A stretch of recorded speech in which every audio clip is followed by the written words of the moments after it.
నమస్తే, welcome to our channel. ఏపీలో మహిళలకు మరో గుడ్ న్యూస్ చెప్పారు సీఎం చంద్రబాబు.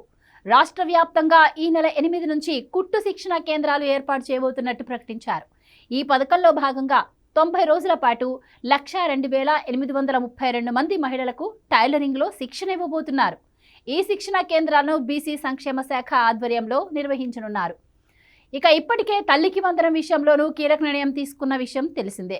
2 రోజుల క్రితం ప్రవేశపెట్టిన బడ్జెట్లో తల్లికి వందనం పథకానికి 9,407 కోట్లు కేటాయించింది కూటమి ప్రభుత్వం.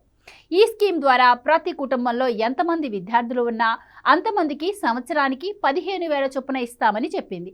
1వ తరగతి నుంచి 12వ తరగతి వరకు చదువుతున్న విద్యార్థులందరికీ నగదు ఇస్తామని స్పష్టం చేసింది. మే నెలలో విద్యార్థుల తల్లుల ఖాతాల్లో నగదు జమ చేయనున్నారు. ఎన్నికల్లో ఇచ్చిన ఒక్కో హామీని అమలు చేస్తూ ముందుకు సాగుతోంది ప్రభుత్వం.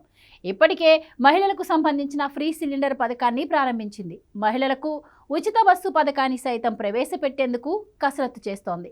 మొత్తంగా మహిళలకు కూటమి సర్కార్ పెద్దపీట వేస్తోంది. ఇలాంటి స్వయం ఉపాధి హామీ పథకాలకు జగన్ సర్కార్ నీళ్లొదిలాడు. డీబీటీ పేరుతో ప్రజల అకౌంట్లలోకి లక్షల కోట్లు బటన్ నొక్కుతున్నానని చెప్పి అవినీతి సామ్రాజ్యం ఏలాడు. 5 ఏళ్లు అరాచకాలకు పాల్పడ్డాడు.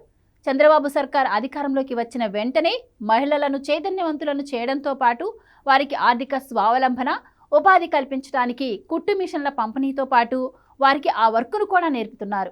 మహిళలను వారి కాళ్లపై వారిని నిలబడేలా చర్యలు తీసుకుంటున్నారు. ఏకంగా 1,10,000 మందికి కుట్టు మిషన్లను పంపిణీ చేయనున్నారు. చంద్రబాబు సర్కార్ చేపడుతున్న ఈ ఉపాధి హామీ పథకంపై వైసీపీ శ్రేణులు నివ్వెరపోతున్నారు. ఇవి తమపై వ్యతిరేకతను మరింత పెంచుతాయని, జగనన్న ఇలాంటి వాటిని ఎందుకు అందించలేకపోయారని నిలదీస్తారని భయపడుతున్నారు. 1,00,000 మందికి కుట్టు మిషన్ల పంపిణీ అంటే 1,00,000 కుటుంబాలకు చేరువ కావడం అని అర్థం. ఇదే వైసీపీని టెన్షన్ పెడుతోంది. మహిళల ఓటు బ్యాంకు కోసం జగన్ వారి అకౌంట్లలో డబ్బులు వేసి వారిని మభ్యపెట్టే ప్రయత్నం చేయగా, చంద్రబాబు వారికి అకౌంట్లలో నిధులతో పాటు ఇటు ఉపాధిని సైతం అందిస్తున్నారు. ఈ పథకంతో 1,00,000 మంది మహిళలకు స్వావలంబన, సాధికారత దిశగా అడుగులు వేయడం ఖాయమని తేల్చి చెబుతున్నారు ఆర్థికవేత్తలు.